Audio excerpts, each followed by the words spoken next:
विभाग डी, निम्न प्रश्नों के उत्तर गणना करके लिखो, प्रत्येक के 4 अंक है। 35वां क्वेश्चन है, थेल्स की प्रमेय लिखो और सिद्ध कीजिए। तो इसका आपको वीडियो डिस्क्रिप्शन में लिंक दिए, वहाँ से आप प्राप्त कर सकते हैं। 35वां दूसरा देखते हैं, अथवा वाला, थेल्स करो सिद्ध करो कि जो समरूप त्रिभुज के क्षेत्रफलों का अनुपात इनकी संगत भुजाओं के अनुपात के वर्ग के बराबर होता है। तो इसका भी वीडियो आपको डिस्क्रिप्शन में लिंक मिल जाएगा, वहाँ से आप देख सकते हो। बहुत अच्छी तरह से समझाया हुआ है, यानी एक एक पॉइंट समझाया जिससे आपको ज़्यादा याद करने की जरूरत पड़नी, अपने आप याद हो जाएगा देखते ही। आप चैनल पर नए हो तो चैनल को सब्सक्राइब करना, हमको सपोर्ट करना, क्योंकि हिंदी मीडियम का एकमात्र चैनल है। आप हमको सपोर्ट करेंगे तो अन्य विषयों का भी हम लोग सोल्यूशन लेके आते रहेंगे। फटाफट 1000 सब्सक्राइबर करवा दीजिए। 36वां देखते, नीचे दी गई बारंबारता बटन पर से P और Q की कीमत ज्ञात करो, इसके बाद माध्य वर्ग और बहुलक वर्ग ज्ञात कीजिए। तो इस प्रकार का क्वेश्चन आपको कहीं देखने को मिलेगा नहीं, इसलिए इसको ध्यान से समझना है। आप जानते होंगे कि संचयी आप बारंबारता कैसे निकालते हैं, तो आपने देखेंगे। सबसे पहले हम लोग यहाँ देखते हैं, यहाँ जो लिखा है वही लिखते हैं। देखो यहाँ पर अपने असली में ज्ञात करके बता रहे हैं, बराबर। यहाँ जो लिखा है वही यहाँ पर ऐसे करके लिख देते हैं, ओके।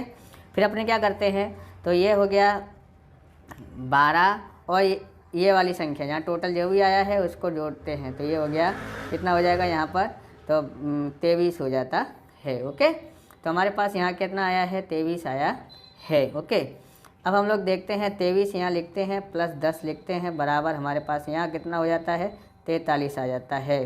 अब हम लोग यहाँ पर ध्यान से समझना है, यहाँ क्यू ज्ञात करना है। तो हमारे पास यहाँ टोटल आ गया है 46, ओके। अब यहाँ पर इसका टोटल किया है तो यहाँ पर इसने सही लिखा है, यहाँ पर देखेंगे तो हमारे पास कुछ गलती हुई।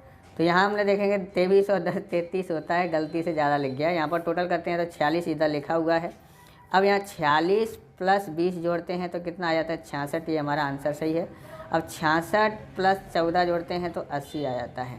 अब आपको यहाँ पर समझने वाली बात क्या है, तो सबसे पहले P ज्ञात करते हैं। तो P बराबर कितना है, 23 आया है।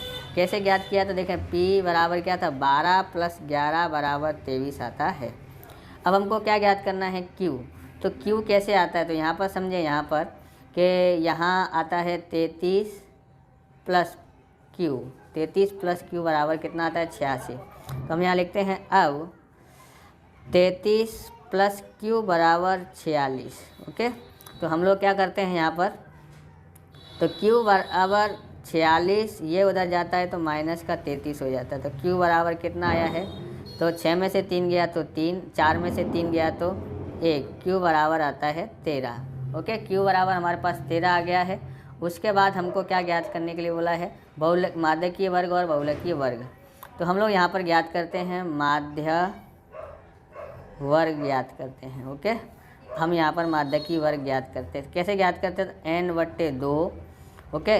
तो कितना है, n कितना आया है, टोटल यहाँ पर 80 है, बराबर। 80/2 बराबर 40।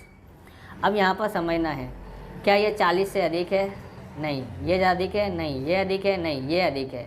तो ये अधिक है तो इसके सामने वाले वर्ग को हम लोग बहुलकीय वर्ग मानते हैं, यानी यहाँ लिखेंगे माध्यक वर्ग ज्ञात करना है, सॉरी, माध्यक वर्ग, ओके। तो जो इधर आया है ये 40 से अधिक है, बराबर। जैसे ही अधिक हो जाए तो उसको माध्यक वर्ग मानते हैं। तो माध्यक वर्ग है 400 से 500, ओके। अब अपने ज्ञात करते हैं बहुलकीय वर्ग। तो बहुलकीय वर्ग एकदम सरल है। बहुलकीय वर्ग कैसे ज्ञात कर सकते हैं, तो देखें बहुलकीय वर्ग, तो जहाँ पर समझ लो यहाँ कितना आ गया है, तो हमने यहाँ देखा 13 है, बराबर। यहाँ 11, 12, 10, 13 और 20 और यहाँ 14 है, ओके। यहाँ 13 है। अब यहाँ पर समझना है कि सबसे बड़ी आवृत्ति कहाँ पर है, बारंबारता सबसे ज़्यादा कहाँ है, तो यहाँ पर है। तो ये हमारा बहुलकीय वर्ग, इसके सामने वाले वर्ग अंतराल क्या हो जाएगा, बहुलकीय वर्ग। तो बहुलकीय वर्ग है हमारे पास 500 से 600, ओके। आपको लिखना है तो बोले सबसे अधिक बारंबारता के सामने वाला वर्ग क्या आता है, बहुलकीय वर्ग कहलाता है। अब अगला क्वेश्चन देखते हैं। अब हम 38वां क्वेश्चन देखते हैं। निम्नलिखित सारणी कि किसी मोहल्ले के 25 परिवार भोजन पर हुए दैनिक व्यय को दर्शाती हैं। दैनिक व्यय दिया गया है 100 से 150, 4, 150 से 205, 200 से 250, 12, 250 से 302 और 300 से 350 दिया है। आप सोच रहे होंगे सर डायरेक्ट 36 से 38, 37वां कहाँ गया। तो ये दोनों एक ही पार्ट के हैं, इसलिए हम लोग एक साथ में इसके वीडियो बना रहे हैं, इसलिए आप यहाँ पर देखें। तो यहाँ पर दिया है वर्ग अंतराल, आपको यहाँ बारंबारता लिखने की है। तो क्या बोलता है, उपयुक्त विधि द्वारा भोजन पर हुआ माध्य व्यय ज्ञात कीजिए। इस तरह से हमने बारंबारता लिख लिया है, वर्ग अंतराल लिखा है, एक्स ज्ञात करते हैं। तो आपको एक्स तो आ गया होगा, इन दोनों को जोड़ते हैं और आधा कर देते हैं। 250 का आधा होता है 125। एक बार करना है क्योंकि अंतर आपको यहाँ पर देखो वर्ग अंतराल समान है। 150 में से 100 घटाते हैं तो 50 आता है, 200 में से 150 घटाते हैं तो 50, यानी वर्ग अंतराल कितना है 50। तो 50-50 इसमें जोड़ते जाना है। तो 125 और 50 175, 175 और 50 कितना होता है 225 हो जाता है। 225 और 50 जोड़ते हैं 275, और यहाँ 50 जोड़ते हैं तो 325 आ जाता है।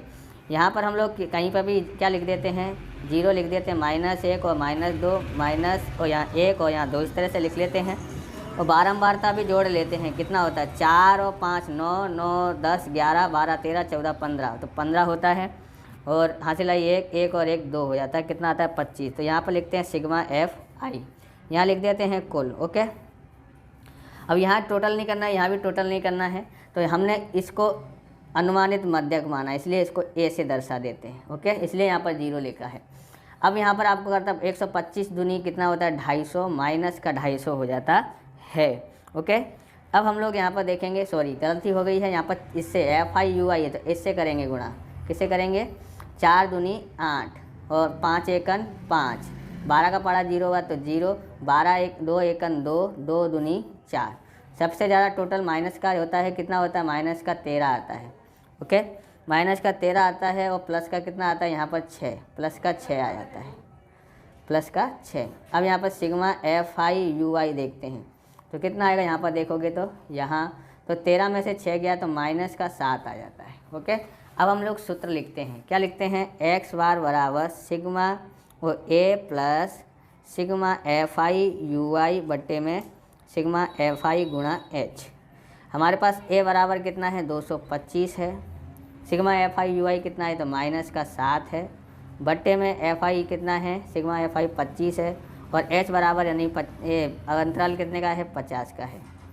तो 225 लिख देते हैं, 25 दूनी 50 हो जाता है, प्लस माइनस माइनस 7 दूनी 14 हो जाता है। अब 225 में से 14 घटाते हैं तो कितना आ जाता है, तो हमारे पास आ जाता है यहाँ पर 211 आ जाता है। 4 cm त्रिज्या के एक वृत्त पर ऐसी 2 स्पर्श रेखाएं खींचिए जो परस्पर 45 डिग्री के कोण बनाती पर झुकी हों। तो सबसे पहले हम लोग को क्या करना पड़ेगा, 4 cm का माप लेना पड़ेगा। तो हम लोग यहाँ पर 4 cm का माप ले लेते हैं। यहाँ से देखो 0 से स्टार्ट हुआ है और ये 4 यहाँ पर आता है। ओके, इस तरह से हम लोग यहाँ पर इस तरह से ऐसे बना लेते हैं। इसे बना करके आराम से आपको इस तरह से वृत्त बना देना है। ओके, इस तरह से आपने वृत्त बना दिया। केंद्र कहाँ है तो ध्यान रखना है, केंद्र हमारा यहाँ पर है। उसके बाद हमको क्या करना है, हमने इसका केंद्र का नाम O रख दिया है। कितने त्रिज्या का बनाया है तो 4 cm का बनाया है, बराबर। और इस तरह से हम लोग क्या कर देते हैं, OA की रचना कर देते हैं, सीधा सीधा बना देते हैं। यहाँ पर इस तरह से ये O केंद्र को जानता हो तो इस तरह से हमने बना दिया। इसका मान कितना है तो यहाँ पर देखेंगे, इसको A नाम दे देते हैं, बराबर। अब यहाँ पर ध्यान रखना है, हमने क्या किया है, हमने OA की रचना की है। अब OA पर एक लंब रेखा खींचने की है। अब यहाँ पर समझे कि हमको O भी एक और ऐसा खींचना है। अब यहाँ पर देखो 45 का कोण बनता है, तो यहाँ का जो कोण होगा यहाँ पर बनेगा वो कितने का बनेगा, तो हमको यहाँ पर 180 में से 45 घटाना है। कितना आता है 135 आता है। 135 का कोण हमको बनाना पड़ेगा। तो 135 का कोण कैसे बनाते हैं तो समझेंगे पहले।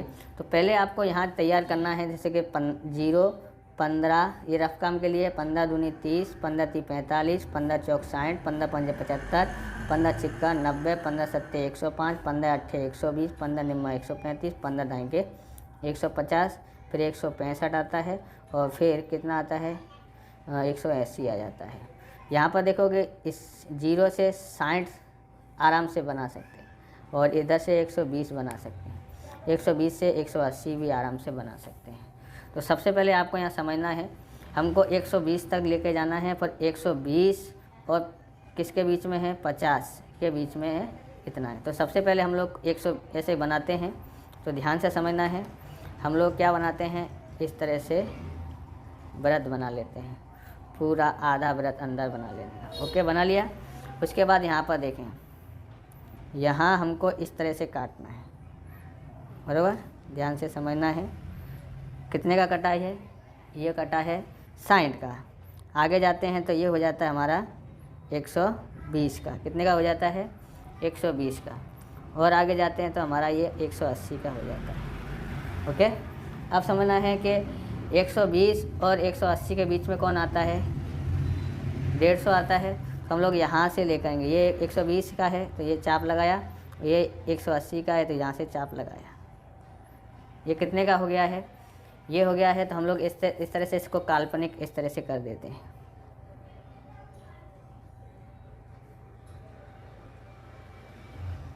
बराबर, इस तरह से हम यहाँ तक ले आते हैं। तो ये यहाँ पर ध्यान रखना, खाली यहाँ वृत्त पे काट रहा है यहाँ पर। अब यहाँ पर समझोगे कि 150 और 120 के बीच में कौन आता है? 135। तो 150 कहाँ पर है? तो 150 ये रहा, बराबर, यहाँ, और 180 यहाँ है। तो 180 और 150 के बीच में नहीं, 120 और 150। तो 150 ये और ये 120, 60, 120, 180, बराबर। इन दोनों में से हमको यहाँ पर एक यहाँ रखना है, ऐसे काटना है, और दूसरा इस पर, यहाँ पर देखो, इसको काट रहा है ना इस तरह से, तो यहाँ पर रखना है, बराबर।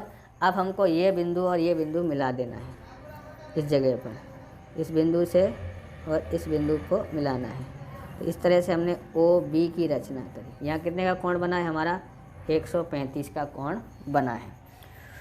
उसके बाद यहाँ पर हमको बनाना है, इस तरह से बनाना हो तो ऐसे बना दो, इधर से ऐसे करके, बराबर। इसको ऐसे बनाना पर 90 का लेना है तो 90 से बना सकते हैं। ध्यान रखना, समझना है। जैसे हमने इसको आधा वृत्त बनाया, बराबर। अब समझ लो कि ये इसका और यहाँ का जो कोण बनेगा वो 180 टोटल होगा, और यहाँ का यानी 90 बना दो तो कितना हो जाएगा? 180 हो जाता है। तो 90 का कोण बनाना है तो हमको वापस से एक वृत्त बनाना है। यहाँ से इस तरह से आपको बनाना है। ध्यान रखना है, हाथ को सीधा करके बना देना है, क्योंकि हमारा हाथ यहाँ से उल्टा पड़ रहा है, इसलिए हमको तकलीफ़ हो रही है। इस तरह से आधा वृत्त बना दिया। ओके, इस तरह से हम लोग इधर साइड भी घुमा देते हैं, बराबर। अब हमको क्या करना है? यहाँ से रख करके एक चाप लगाना है। कितने का लगाया हमने? ये 60 का, और ये आगे लगाते हैं तो ये हमारा 120 का हो जाता है। ओके, 120 का बना दिया। अब हम लोग को क्या करेंगे? ये जो 120 है यहाँ से इसको चाप लगा देते हैं, और एक यहाँ से लगाते हैं। कहाँ से? यहाँ से। ये 60 पैसे। देखो अब यहाँ पर समझोगे, देखो 60 और 120 के बीच में कौन आता है? 90। तो ये नंबर गया 90 का। तो अब हम लोग यहाँ पर इसको ऐसे मिला देते हैं, बराबर, मिला दिया है। इस तरह से लंबी लाइन खींच दी है। अब इधर भी हमको ऐसे ही कितने का बनाना है? कितने का बनाना है हमको? यहाँ भी 90 का बना देना है, बराबर। यहाँ इस तरह से ऐसे चाप खींच दिया, बड़ा छोटा आराम से एक बाजू कर लेने का, बराबर। अब यहाँ से देखो, यहाँ काटा है ना, यहाँ, अब यहाँ काटा है तो हम लोग क्या करेंगे? ये हो गया हमारा 60 का, और ये हो गया हमारा 120 का, बराबर। यहाँ से समझो कैसे काटा है। तो यहाँ पर देखो, एक यहाँ रखा है, यहाँ से काटा, ओके। दूसरा कहाँ रखा? यहाँ रखा, यहाँ से काटा, तो ये हो गया 120, बराबर। अब एक इससे लेकर के चाप लगाना है, ऐसे करके चाप लगाया, देखो ऐसे, और एक यहाँ से, कहाँ से? इधर से। ये 90 का है, ये 60 का है, तो इनके दोनों के बीच में आता है। अब हमको क्या करना है? इसको और इसको, इस बिंदु को और इस बिंदु को मिलाते लेके जाना है। तो मिला के लेते जाते हैं तो हमारे पास यहाँ पर इस तरह से ये बन जाता है। देखो इस तरह से यहाँ पर बना है, यहाँ कटा हुआ है, तो इसका नाम हम लोग जो देना है, जो दे सकते हैं, जैसे हम लोग P दे देते हैं। ओके, आपको इतना भाग मिटाना हो तो मिटा सकते हो, यहाँ तक ही लिखते हैं। तो इस तरह से हमने कितने का, यहाँ पर कितने का कोण बना है? 45 डिग्री का कोण बना हुआ है। बहुत कठिन है थोड़ा सा। अब देखते हैं इसको, इसके रचना के मुद्दे देखते हैं क्या क्या लिख सकते हैं। तो रचना के चरण देखते हैं। O केंद्र मानकर तथा 4 cm त्रिज्या लेकर वृत्त खींचिए। नंबर 2, अब वृत्त के परिमाप पर एक बिंदु A खींचिए तथा OA की रचना कीजिए। तीसरा है, अब A बिंदु पर OA पर लंब रेखा खींचिए। चौथा है अब ओ ए एक वृत्त की त्रिज्या खींचिए तथा कोण ए ओ बी बराबर 180 माइनस 45 बराबर 135 आता है। कोण की रचना करो, ओ ए के साथ खींचिए। पाँचवा है बी बिंदु पर ओ बी पर लंब रेखा खींचिए। छठा है अब ओ ए तथा ओ बी पर की लंब रेखाएं परस्पर जिस बिंदु पर प्रतिच्छेदित करें उसे पी अंकित कीजिए। इस प्रकार पी ए तथा पी बी अभिष्ट स्पर्श रेखाएं हैं जो परस्पर 45 डिग्री पर झुकी हुई हैं। आधार 8 सेमी तथा ऊंचाई 4 सेमी के एक समद्विबाहु त्रिभुज की रचना कीजिए और फिर एक अन्य त्रिभुज की रचना कीजिए। हम लोग इसको करते हैं। तो सबसे पहले हमको 8 सेमी का खींचने का है। आधार 8 सेमी का बोला है तो आधार अपने 8 सेमी का खींच लेते हैं। ओके, तो यहाँ पर खींच लेते हैं, यहाँ 0 से लेकर के 8 तक इस तरह से लाइन खींचने की है और आप इस तरह से लाइन खींच सकते हैं। ओके, तो यहाँ पर इस तरह से आप बिंदु पाड़ लेना है। ओके, अब उसके बाद हमको क्या करना है कि उस यानी इसका हमको लंब द्विभाजक खींचने का, इसका नाम दे देते हैं हम लोग बी और इसका नाम सी दे देते हैं। ओके, इसका हमको क्या खींचने का, लंब द्विभाजक खींचने का है। तो लंब द्विभाजक कैसे खींचा जाता है तो आप ध्यान में रखें, आधे से ज़्यादा का माप लिया जाता है। आप पूरा माप ले सकते हैं या आधे से ज़्यादा माप लेते हैं। तो हम लोग यहाँ पर एक चाप लगाया है, यहाँ भी एक चाप लगा देते हैं। कहाँ से लिया, बी से। अब आप सी से लेते हैं तो ये रहा और एक दूसरा ये रहा। देखिए यहाँ पर ये रहा, बराबर। एक बार फिर से देखिए, बी सी से हमने चाप लगाया यहाँ पर तो इस तरह से आया यहाँ। ओके, और यहाँ एक चाप इधर आया। ओके, कहाँ से लिया, बी से ऊपर और नीचे। इसी तरह से सी से लेते हैं, एक चाप यहाँ पर और एक चाप यहाँ पर। उसके बाद हम लोग क्या करेंगे, अब हम लोग स्केल की सहायता से हमको इस लाइन को खींचने का है। ओके, इसे dash dash dash dash dash dash dash dash dash करके करते करते यहाँ ज़रूर काटना है, बराबर। अब देखते हैं यहाँ पर, बराबर, यहाँ जहाँ काटा है इसको हम लोग ओ बिंदु लिख देते हैं। क्या बिंदु लिखते हैं, ओ। उसके बाद हम लोग अब क्या करेंगे, तो अब हमको यहाँ पर बी सी तीसरा बिंदु और लेंगे जिसका नाम ए होगा। तो ए कैसे ले सकते हैं, क्योंकि इसने यहाँ पर देखो क्या बोला है, ऊंचाई 4 सेमी के एक समद्विभाजक की रचना कीजिए। तो इसके अनुसार हमको लेना पड़ेगा। तो ऊंचाई यानी कि यहाँ से मध्य बिंदु से ऊंचाई आती है, बराबर। तो हमको यहाँ से 4 सेमी का लेना। देखो ये बिंदु दिखाई दे रहा है 4 का, तो इसको हमको यहाँ रखना है, बराबर। इस तरह से रखा और ये होगा 4 का। ओके, तो यहाँ हमको क्या रखना है, क्या रखना है, तो इस तरह से 4 सेमी का हम लोग ऐसे चाप बना देने का, ऐसे रख करके। ओके, यूँ रख करके चाप लगा देना है। ओके, अब हमको खींचने का है ये इस तरह से यहाँ पर हम लोग खींच देते हैं। ओके, तो खींचते हैं बी सी से लेकर के इस बिंदु तक ये लंबी लाइन खींच देते हैं। खींच दिया। ओके, अब हम लोग बी सी से खींच देते हैं यहाँ बिंदु। तो हम लोग इसको ऐसे काट देते हैं, ऐसे करके ऐसे।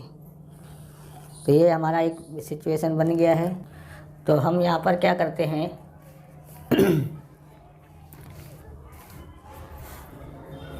तो हम यहाँ पर इसका नाम ए लिख देते हैं। तो हमने ए बी और ए सी की यहाँ पर रचना कर दी है, रचना कर दी है। तो अब हम न्यून कोण के अनुसार इसको इस तरह से हम लोग खींच लेते हैं। आप जैसे खींचना चाहते हैं वैसे, अथवा तो साइड का माप का भी उपयोग कर सकते हो। तो इस तरह से हम लोग इसको ऐसे बना देते हैं। ओके, इस तरह से बना देते हैं न्यून कोण। ओके, अब हमने ये लिया है तो आप ध्यान में देखेंगे, ध्यान से समझेंगे कि हमको क्या करना है। यहाँ पर इसके 3 भाग करने हैं समान त्रिज्या लेकर के, 1 बोले 2 ले 3। ओके, इस तरह से हमने यहाँ किया है। कहाँ से लिया, एक यहाँ से बी से, तो ये 1। अभी इससे लेंगे, देखो यहाँ से। ओके, दिखाई दे रहा है ना, यहाँ से 2। अब यहाँ से लिया तो ये हो गया हमारा तीसरा। तो आप ध्यान से समझेंगे यहाँ पर क्या बताना है कि इसको हम लोग क्या बोलते हैं, B1 बोलते हैं, B2 बोलते हैं और यहाँ B3 बोलते हैं। ऐसा क्यों हुआ तो आप यहाँ पर देखेंगे, क्योंकि यहाँ पर इसलिए लिया है, देखो यहाँ पर 1 सही 1/2 है, मतलब 2 1 2 और इसको जोड़ते हैं तो 3, यानी 3/2 है। तो इसलिए हम लोग यहाँ पर क्या बोलते हैं, 3 ऐसी भुजाएं लेते हैं। उसके बाद हम क्या करेंगे और समझते हैं।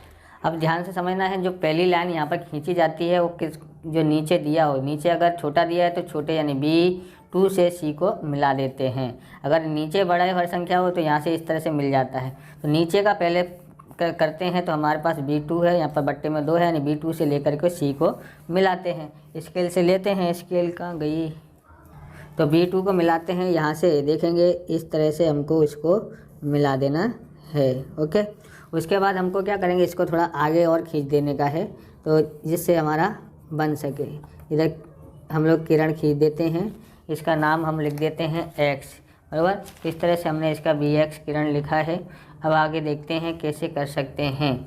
अब हमको यहाँ पर इसके और इसके जैसा सेम टू सेम बनाना पड़ेगा, तो कैसे बनाते हैं वो चेक करते हैं। अब आपको ध्यान से समझने का है कि जैसे मैंने ये यहाँ दिया, इस तरह से मैंने इस तरह से गोल पाड़ लिया। ओके, इस तरह से गोल पाड़ लेने का है अर्धवृत्त आराम से, बराबर। इस तरह से इसको पाड़ सकते हैं। अगर ये नहीं पड़ता है तो ऐसे चौपड़ा घुमा देने का, इसको यहाँ पकड़ने का और चौपड़ा आराम से ऐसे घुमा देने का, अपने आप घूम गया, बराबर। इसी तरह से हमको क्या करना है, यहाँ B3 से लेना है, इस तरह से आपको चौपड़ा घुमा देना है, तो आराम से बन जाता है। ओके, तो इस तरह से हमने घुमा दिया है।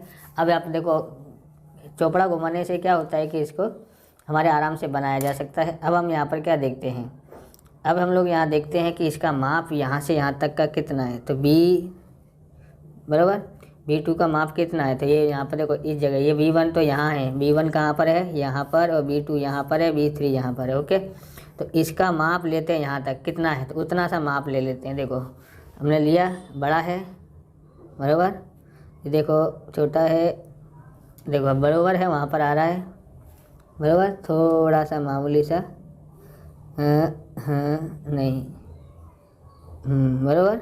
इस तरह से हमने देखा, काटा है ना, काट रहा है ना, उसी तरह से हमने ये इसका माप ले लिया। अब देखो ये जो वृत्त है यहाँ पर काट रहा है, ओके, यहाँ पर रखना है ध्यान से, तो इस तरह से हमने यहाँ पर लाइन खींची है। ओके, अब ये बिंदु और ये बिंदु मिलाते हुए ले जाना है, प्रकार से बना लिया है। और हम लोग इस बिंदु को और इस बिंदु को मिलाते हैं, इस तरह से हम लोग लेते जाते हैं इसको, और यहाँ पर आ गया है, तो इस तरह से हम खींच देते हैं। ओके, तो इस तरह से हमारा समांतरबाजु चतुर्भुज बना है। यहाँ पर हमारा देखते हैं, यहाँ पर क्या, इसको यहाँ C लिया, यहाँ C पूरक लेते हैं। अब इसी प्रकार से यहाँ पर लेना है हमको, जैसे यहाँ लिया है, हम लोग थोड़ा सा बड़ा बना लेते हैं, इस तरह से काट लेना है, इसी तरह से यहाँ से काट लेना है। ओके, अब हमको इसका कोण देखना है, जैसे इसका माप कितना दिया है, इसका माप चेक करो, आ गया बराबर, हाँ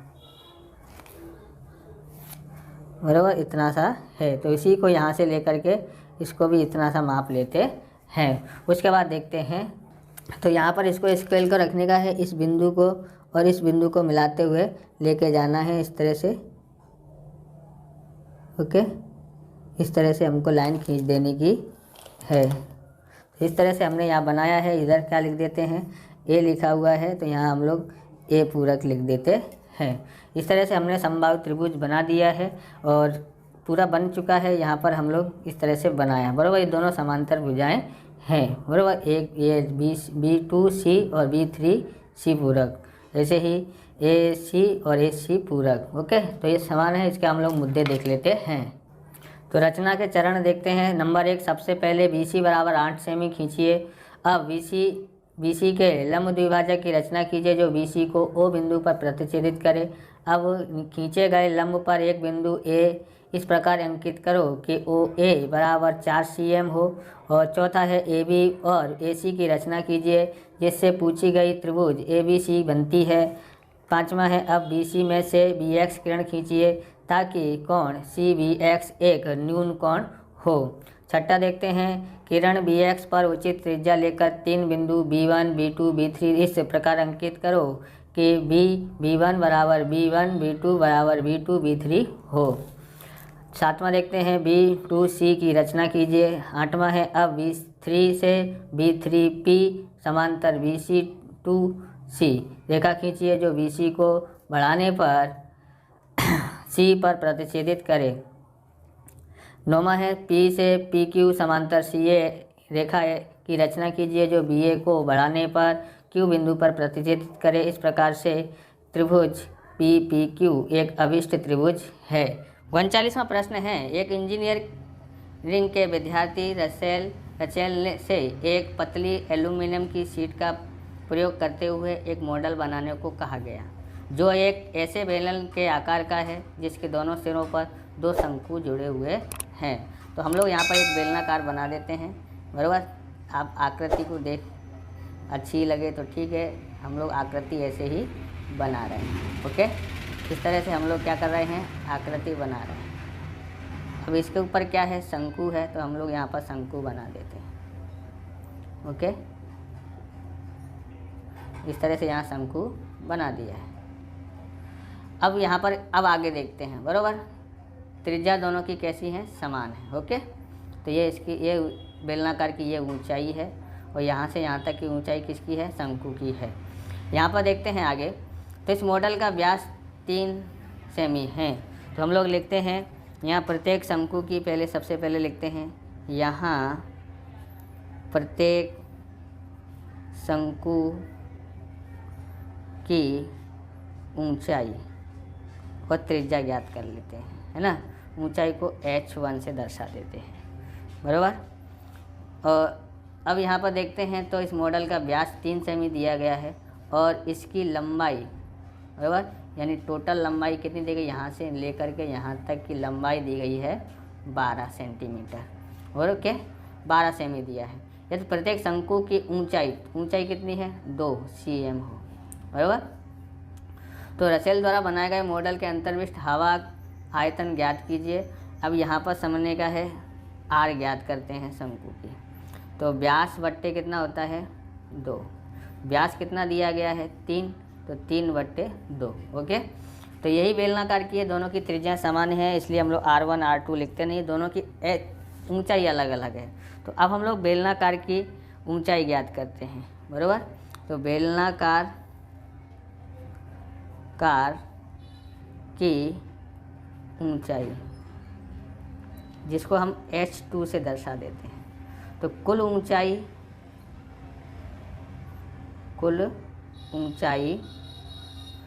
माइनस 2 शंकु हैं, तो शंकु की ऊंचाई। तो यहाँ कुल ऊंचाई है 12, 2 शंकु की ऊंचाई है 2, बराबर 12 माइनस 4 बराबर कितना आ जाता है, 8 आ जाता है। 8 cm बेलनाकार की ऊंचाई है। ओके, अब हम लोग ज्ञात करते हैं इस मॉडल का आयतन बराबर बेलन का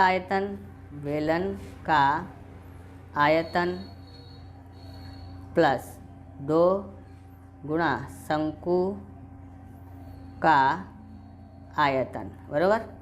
अब यहाँ पर देखो, बेलन का आयतन का सूत्र क्या है, πr²h, और 2 गुणा शंकु का क्या होता है, 1/3 πr² होता है। ओके, अब यहाँ पर समझें, यहाँ ये हमारा h2 है और ये है h1, दोनों की त्रिज्याएं समान है, कोई तकलीफ वाली बात है नहीं। तो अब यहाँ पर देखेंगे, पाई की कीमत नहीं लिखते हैं, पाई की कीमत हम बाद में लिखते हैं। लिखोगे तो क्या थोड़ा तकलीफ होगी काटने पीटने में। r बराबर कितना दिया है, तो 3/2 गुणा 3/2 लिख लेने का, ओके, क्योंकि r की घात 2 है ना, इसलिए। और h2 कितना आया है हमारे पास, 8 प्लस 2। अब इसका करते हैं 1/3, 2 और 1/3 लिख दिया, पाई को पाई लिख दो। इसका भी r कितना है, 3/2 गुणा 3/2 गुणा h1 कितना है, तो h1 इसका है 2, ओके, 2 लिख दिया है। उसके बाद देखोगे तो यहाँ पर ये 2 से 2 काट डालते हैं, कितना आता है 4, फिर से 2 काटते हैं तो 2, इस तरह 3 त्रिक 9, 9 और 2, 3 त्रिक 9, 9 दूनी 18 गुणा पाई, यानी 18 पाई आ जाता है। ओके, उसके बाद हम लोग क्या करते हैं, ये 3 से ये 3 कट गया, ओके, और ये 2 से ये 2 कट गया, ये 2 से ये 2 कट गया, क्या रह गया, पाई गुणा 1, 3 गुणा 1 यानी 3, और गुणा पाई यानी 3 पाई रह गया। अब 18 पाई और 3 पाई करते हैं तो कितना हो जाता है, 21 पाई हो जाता है। जोड़ना है ना, प्लस का निशान लगाए तो। अब 21 गुणा पाई, पाई बराबर कितना है, तो 22/7 आता है। 7 तिया 21 बराबर 22 तिया 66, 66 cm की 3 घात। इस प्रकार से ये हो जाता है। आप इस प्रकार का वीडियो देखना चाहते हैं तो डिस्क्रिप्शन में लिंक दी है अलग अलग पेपर की, और चैनल पर नए चैनल को सब्सक्राइब जरूर करें, क्योंकि हम इस प्रकार के वीडियो लेके आते हैं। आपका सपोर्ट हमारे लिए बहुत ज़रूरी है। हिंदी मीडियम के वीडियो आगे आते रहें, तो इसके लिए आपको हमको सपोर्ट करना है। अब हम लोग नेक्स्ट वीडियो चलाते हैं, अथवा वाला 39वां करते हैं। तो यहाँ पर अथवा वाला 39वां, एक बंद बेलनाकार पात्र की बाहर की कुल पृष्ठ को रंगने का खर्च 60 पैसा प्रति सेमी की दर से 237.60 होता है। यदि बेलनाकार की ऊंचाई उसके आधार की त्रिज्या से 6 गुनी हो तो बेलनाकार पात्र की ऊंचाई और त्रिज्या ज्ञात कीजिए। तो सबसे पहले हमको यहाँ पर सोचना पड़ेगा कि किस प्रकार से सवाल को करना है। तो सबसे पहले हमें यहाँ ज्ञात करना है बेलनाकार की कुल पृष्ठ का क्षेत्रफल हमको दिया गया है, ज्ञात करना है। कैसे ज्ञात करते हैं, तो एक कीमत के आधार पर, बराबर। तो यहाँ पर लिखेंगे कुल कीमत बट्टे में भाव, तो कितना है, या दर बोल सकते हैं। कुल कीमत है हमारे पास यहाँ पर 237.60 बट्टे में 60 पैसा दिया है भाव, तो यानी कि 0.60। अब ध्यान से समझना है, 237.60 पॉइंट हटाना है हमको, तो पॉइंट हटा देते हैं। कैसे हटाते हैं समझो, इधर पॉइंट के बाद कितने अंक हैं, तो 2 अंक हैं, तो 1 लिख करके 2 जीरो लगा देने का, तो इसका ऊपर का पॉइंट हट गया। ऐसे ही नीचे का पॉइंट हटाना है, तो पॉइंट के बाद 2 अंक हैं, तो हम लोग यहाँ 60 लिख देते हैं। तो इधर भी पॉइंट के बाद 2 अंक है, इसलिए 1 लिख करके 2 जीरो लगा देते हैं। अब 100 से 100 कट गया, 0 से 0 कट गया, 3 से भाग देते हैं तो 3 तरक 9 आता है। बचेगा कितना बचता है, 23 में से 9 गया, और 3 सिंग 18 होता है ना, 6 18 होता है ना, 18 यानी 23 में से 18 घटाते हैं तो कितना आता है, 5 आता है, 57 हो जाएगा। अब 6 निम 54 यानी 57 में से 54 घटाओ तो 3 बचता है, पीछे 6 है, 6 लगाओ 36 हो जाता है, 6 छिंग 36 यानी काट दिया तो कितना आया हमारे पास, 396 आया है। ओके। अब उसके बाद ध्यान में रखना है, यहाँ पर इतना लिखने के बाद फिर हमको आगे करना है, माना कि यहाँ पर क्या बोलता है, यदि बेलनाकार की ऊंचाई उसके आधार की त्रिज्या से 6 गुनी है, यानी तुलना किससे करता है, त्रिज्या से, इसलिए त्रिज्या को मान लेंगे। तो माना कि बेलनाकार त्रिज्या की माना कि बेलनाकार त्रिज्या बराबर x। ओके। तो ऊंचाई ज्ञात करते हैं, तो ऊंचाई बराबर कितना बोला है, 6 गुनी है, यानी x गुणा 6 बराबर 6x आ जाता है। ओके। अब यहाँ पर देखोगे तो सब यहाँ पर क्या दिया है, प्रति सेमी दिया है, तो ये सब किस में आया है, सेमी की 2 घात आई है, बराबर। तो ये आएगा cm और ये आएगा cm। अब यहाँ पर फिर से लगाते हैं, बेलनाकार का क्षेत्रफल, बेलनाकार का कुल पृष्ठीय क्षेत्रफल कितना आया है, 396। यहाँ पर ध्यान रखने का कुल क्षेत्रफल। ओके। और यहाँ सूत्र क्या होता है, पाई आर स्क्वायर एच, क्या होता है, पाई आर स्क्वायर एच बराबर 396। पाई बराबर 22/7 गुणा आर बराबर कितना है, तो आर बराबर हमारे पास x है और 2 बार है, इसलिए 2 बार लिख देते हैं। h के बराबर कितना है, 6x बराबर 396। तो ये हमारे पास सूत्र गलत हुआ है, फिर से काट देते हैं। कुल पृष्ठीय क्षेत्रफल बोला है, तो इसलिए देखेंगे 2 पाई आर प्लस एच, ये सूत्र है, और यहाँ पर 396 लिखते हैं। ओके। अब यहाँ पर 2 का 2 22/7, आर बराबर x प्लस h बराबर 6x आया है, बराबर 396। यहाँ पर देखेंगे तो यहाँ 2 गुणा 22/7 x गुणा 6x और 1x 7x हो जाता है, बराबर 396, बराबर। 7 से 7 कट जाता है। अब यहाँ पर देखते हैं, x का गुणा x से करते हैं तो x स्क्वायर आ जाता है 396। ये लोग उधर जाते हैं तो ये गुणा में ऊपर हैं तो नीचे आ जाते हैं। ओके। तो x स्क्वायर, अब हम लोग काटते हैं तो यहाँ पर कैसे कटेगा, तो ध्यान से समझना है कि जैसे कि हम लोग 22 से 2 से भाग दे देते हैं, 2 एकन 2 कितना आया एक बचा ना, 2 निम्न 18, कितना बचा, 2 अट्ठे 16, 198 आया है। 2 से काट दिया। अब 22 से काट देते हैं, तो 22 से भाग देते हैं तो 22 निम्न 198 आता है। ओके, यहाँ पर आया 9, तो x बराबर इसका वर्गमूल करेंगे तो 3 आ जाता है, तो x बराबर 3 आया। अब यहाँ पर ध्यान रखते हैं, बेलनाकार की त्रिज्या, बेलनाकार की त्रिज्या बराबर कितना होता है, x है तो x बराबर 3, 3 सेमी। बेलनाकार की ऊंचाई, बेलनाकार की ऊंचाई बराबर कितना लिखना है, तो यहाँ लिखते हैं 6x, मतलब 6 गुणा 3 बराबर 18 cm होता है।